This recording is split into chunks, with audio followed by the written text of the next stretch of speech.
Assalamualaikum warahmatullahi wabarakatuh. Gimana kabarnya anak-anak? Semoga anak-anak tetap sehat selalu dan tetap semangat belajar. Begitupun orang tua, semoga tetap semangat dalam mendampingi anak-anak belajar. Dalam kesempatan kali ini, Bu Guru akan menjelaskan tentang pelajaran bahasa Indonesia di tema 7 subtema 1, yaitu tentang menemukan informasi dari teks bacaan. Perhatikan, informasi adalah penerangan, pemberitahuan, kabar berita atau kabar berita tentang sesuatu. Itu namanya informasi. Bu Guru ulangi lagi, informasi adalah penerangan, pemberitahuan, kabar atau berita tentang sesuatu. Nah, untuk mendapatkan sebuah informasi, kita harus tahu terlebih dahulu tentang pokok pikiran atau tentang pikiran pokok atau tentang ide pokok atau bisa disebut juga dengan gagasan utama atau gagasan pokok.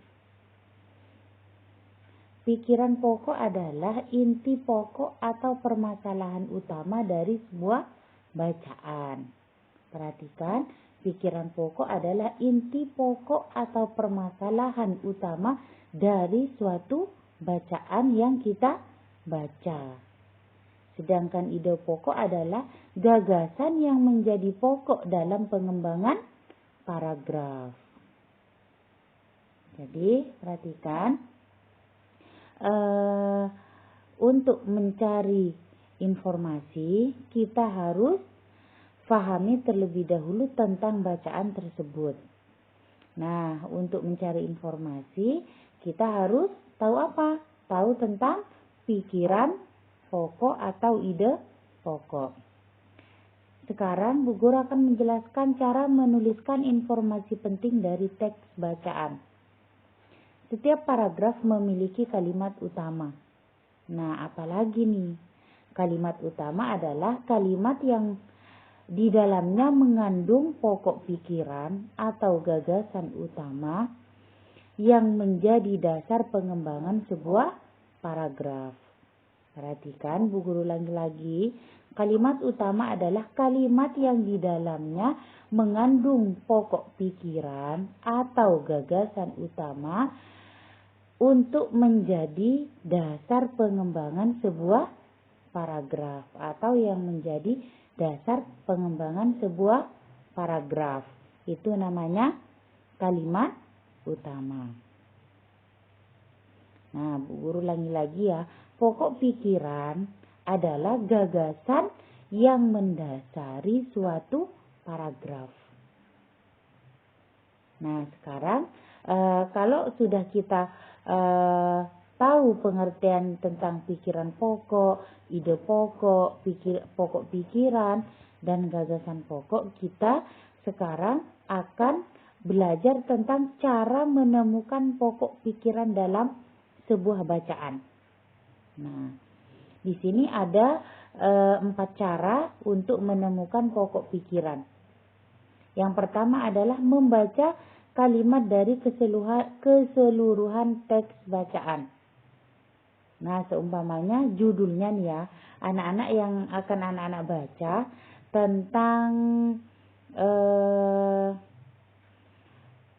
tentang festival,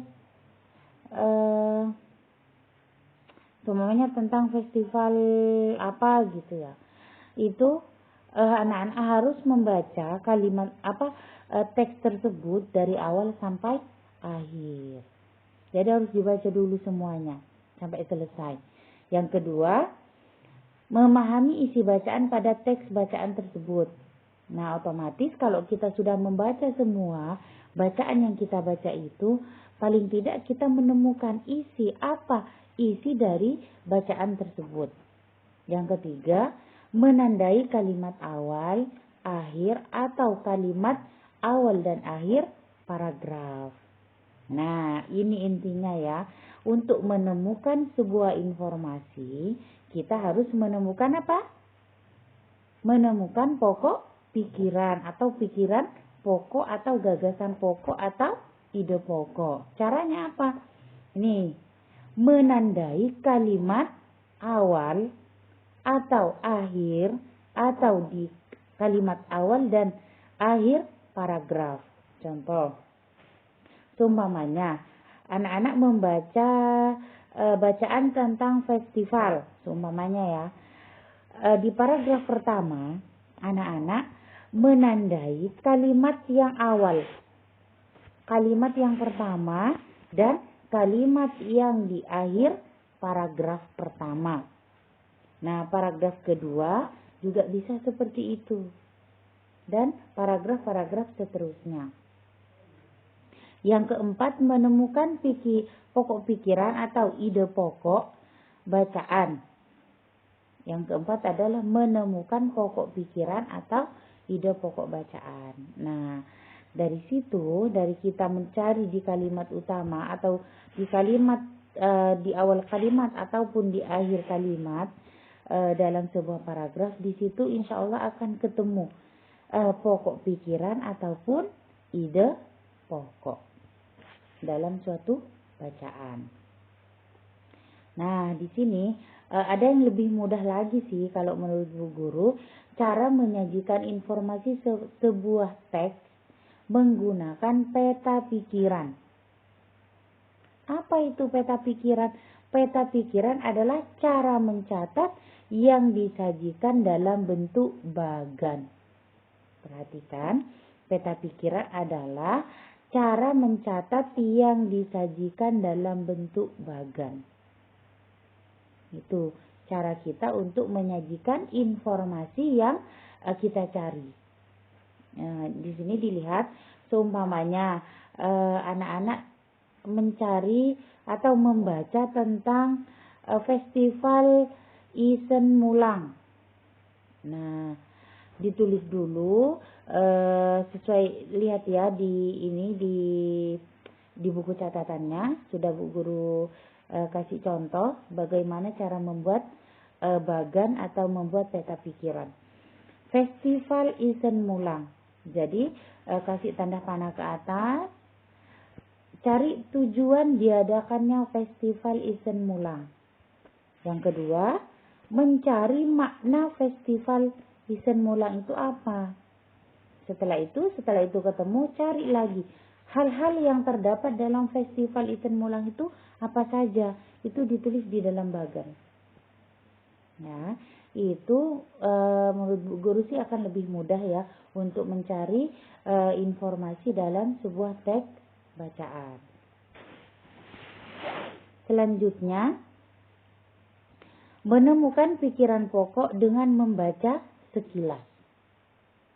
Nah, perhatikan, untuk menemukan pikiran pokok atau pokok pikiran, ide pokok, gagasan utama, bisa dengan membaca sekilas. Membaca sekilas, apa itu membaca sekilas? Membaca sekilas itu adalah membaca cepat. Nah, di sini Bu Guru akan menjelaskan tentang langkah-langkah dalam membaca sekilas. Yang pertama, mengetahui perihal yang dicari teks bacaan. Apa yang kalian cari dari teks yang kalian baca? Yang kedua, meyakini informasi yang dibutuhkan ada dalam teks yang kalian baca. Seumpamanya anak-anak mencari tentang tujuan festival, seumpamanya ya. Jadi anak-anak harus yakin bahwa di situ di teks yang anak-anak baca itu akan ada informasi yang anak-anak butuhkan. Yang ketiga, berhenti ketika merasa menemukan kalimat atau kata yang dicari. Maksudnya berhenti di situ, kasih tanda. Oh, ini loh yang saya cari. Semuanya tentang tujuan festival. Langsung, ada loh ini tujuan festival. Jadi anak-anak langsung dikasih tanda. Biar nanti kalau sudah merangkai, anak-anak tidak lupa. Yang keempat, membaca dengan kecepatan normal dan memahami kalimat atau kata yang dicari dengan baik. Nah, setelah ketemu apa yang anak-anak cari, anak-anak pahami. Apa sih isi dari kata yang kita cari atau dari kalimat yang kita cari. Yang selanjutnya, menemukan pikiran pokok dengan membaca intensif. Ya, tadi ada membaca sekilas, sekarang ada membaca intensif. Membaca intensif adalah membaca dengan tujuan mengerti isi dari bacaan tersebut. Nah, tidak mudah nih membaca secara intensif karena harus apa? Tujuannya membaca dengan intensif ini yaitu menemukan makna pesan dari suatu bacaan serta mencari informasi. Perhatikan tujuan untuk membaca dengan intensif ini, tujuannya apa? Yaitu untuk menemukan makna pesan dari suatu bacaan yang kita baca dan serta kita mencari informasi. Yang selanjutnya, hal-hal yang perlu diperhatikan dalam membaca intensif. Yang pertama adalah membaca harus penuh konsentrasi. Perhatikan, makanya setiap kali membaca, Bapak Ibu Guru selalu menyampaikan anak-anak bukunya dibaca dengan seksama. Jangan hanya membaca sekilas. Kenapa? Karena anak-anak dituntut untuk mencari makna, mengetahui pesan dari suatu bacaan yang anak-anak baca. Dan otomatis kalau sudah mendapatkan pesan dari yang kita baca, maka kita akan mendapatkan sebuah informasi. Yang kedua, mata harus jeli. Nah, selain kita membaca, kita juga mata harus jeli. Maksudnya gimana? Mata harus jeli. Jadi kita harus benar-benar melihat mana yang kita cari. Setelah ketemu, langsung kita kasih tanda. Yang ketiga, harus memahami lebih dalam persoalan yang dibaca. Jadi harus betul-betul anak-anak pahami dari teks yang anak-anak baca atau informasi yang anak-anak cari. Yang keempat, mempertimbangkan referensi. Apa sih maksudnya mempertimbangkan referensi? Saya baca buku ini tentang festival Isen Mulang umpamanya. Buku ini sudah bagus enggak ya isinya? Harus sudah anak-anak mempertimbangkan, atau anak-anak mencari tentang festival Isen Mulang itu anak-anak mau mengambilnya di buku LKS ataupun di buku paket. Itu anak-anak harus mempertimbangkan, saya mau pakai paket atau saya mau pakai LKS, mana yang lebih akurat. Itu harus ada dalam seseorang yang membaca dengan intensif.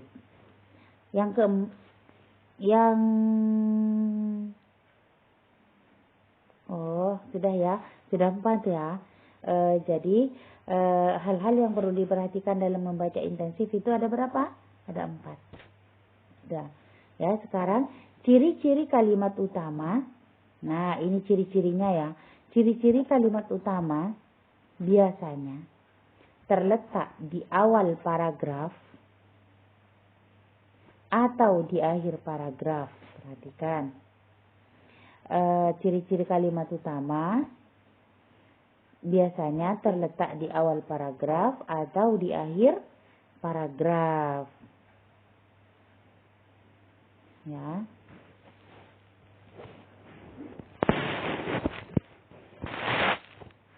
Yang selanjutnya, menyampaikan informasi dari teks non-fiksi. Nah, bagaimana cara kita menyampaikan informasi dari teks non-fiksi? Apa itu teks non-fiksi? Teks non-fiksi itu adalah keterangan yang dibuat atas dasar fakta atau kejadian-kejadian yang memang terjadi dalam kehidupan sehari-hari. Itu namanya teks non-fiksi.